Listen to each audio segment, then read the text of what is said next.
Hello বন্ধুরা, আসসালামু আলাইকুম। আমি আজকে এসেছি শমশেরনগর এলাকায়। এখানে এসেছি আমি আমার একটা মনের খোরাক, আত্মার খোরাক, মানে তৃষ্ণা মেটানোর জন্য। এই যে বাঁশিগুলো দেখছেন, এই বাঁশি বাজার মানে বাঁশি বাজানো শেখার আমার প্রচণ্ড ইচ্ছা ছিল একটা সময়, এবং কয়েকদিন চেষ্টাও করছিলাম। আজকে আসছি আমার সেই গুরুর কাছে, যে গুরুর কাছে হচ্ছে আমি বাঁশি বাজা শিখতে গিয়েছিলাম, এবং কয়েকদিন হচ্ছে যে প্র্যাকটিসও করছি, কিন্তু আসলে শেখা হয়নি।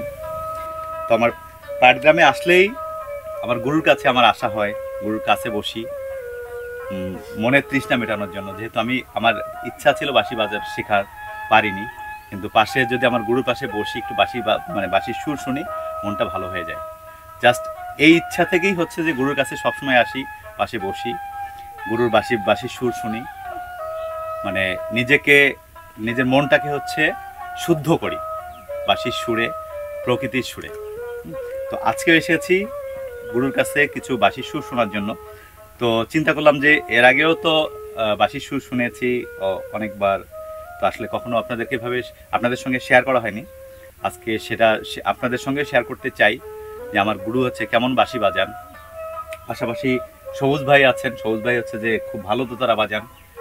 সবুজ ভাইয়ের বাড়ির এই যে চাংড়াতেই হচ্ছে আমরা বসে আছি, আমরা এটাকে হচ্ছে আমাদের আঞ্চলিক ভাষায় চাংড়া বলি। তো কেউ কোনো এলাকায় হয়তো এটাকে ডাড়িয়া ঘর বলে, এরকম।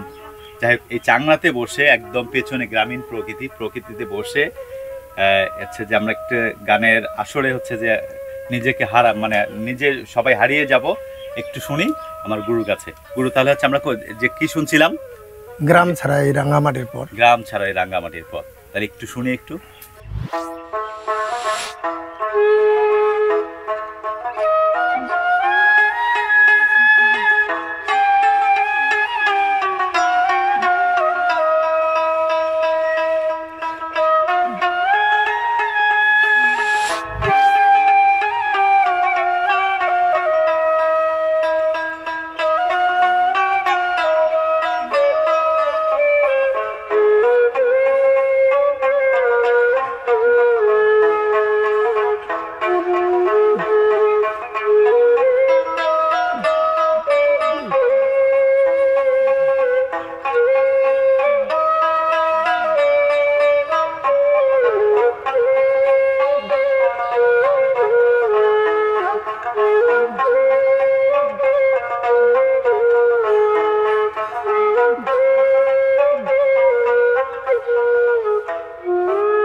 এই সময়টা কিভাবে কাটাচ্ছেন? আপনার যে আমার যে সহধর্মিনী, আমি তো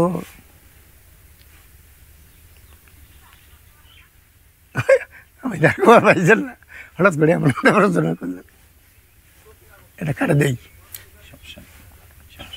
উনি মারা যাবার প্রায় 4 বছর পার হয়ে গেল। শুধু আমি এখন তার লেখা কিছু গানও গাই, আর কিছুক্ষণ সময় আমি নামাজ বন্দিগি করি, কারণ একদিন তো মৃত্যু হবে আমার, এইটাকে সামনে রাখছি বেশি ভাগ।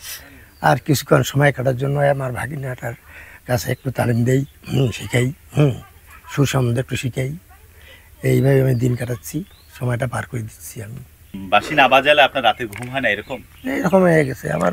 শুধু আসি না, আমি গান গাই, আমি নাটকও করি, নিজে নিজে গান লেখি। যেমন আমার বউয়ের গান লেখছি আমি, ও কি ও সোনা মোর ফুলমতি, অসময় মুখ গেলু শাড়ি ভুলুম কেমন করি।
কতদিন থেকে বাজান দোতারা? প্রায় 10-12 বছর ধরে। 10-12 বছর ধরে? হ্যাঁ, আমার ওস্তাদ ছিল ধীরেন বাবু, আচ্ছা হবিবুর রহমান, আচ্ছা। ওনার কাছে আমি বসি। এবং পাশাপাশি আমার লুৎফর মামা আছে বাঁশি, উনি গান সুরিয়া করেন। আচ্ছা, মানে দোতারাতে হচ্ছে কোন ধরনের গানগুলো খুব ভালো ওঠে? ভাওয়াইয়া, ভাওয়াইয়া। ভাওয়াইয়া গানে দোতরার সুর, এই আচ্ছা পল্লিগীতি। আচ্ছা, ভাওয়াইয়া পল্লীগীতি এগুলো। হ্যাঁ, আচ্ছা, তো আমাদের উত্তরাঞ্চলের একটা জনপ্রিয় ভাওয়াইয়া গান যেটা দোতারা ভালো উঠবে কি হতে পারে? গাড়িয়াল ভাই। গাড়িয়াল ভাই, ওকে গাড়িয়াল ভাই, হ্যাঁ। তাহলে একটু শুনি ওকে গাড়িয়াল ভাই।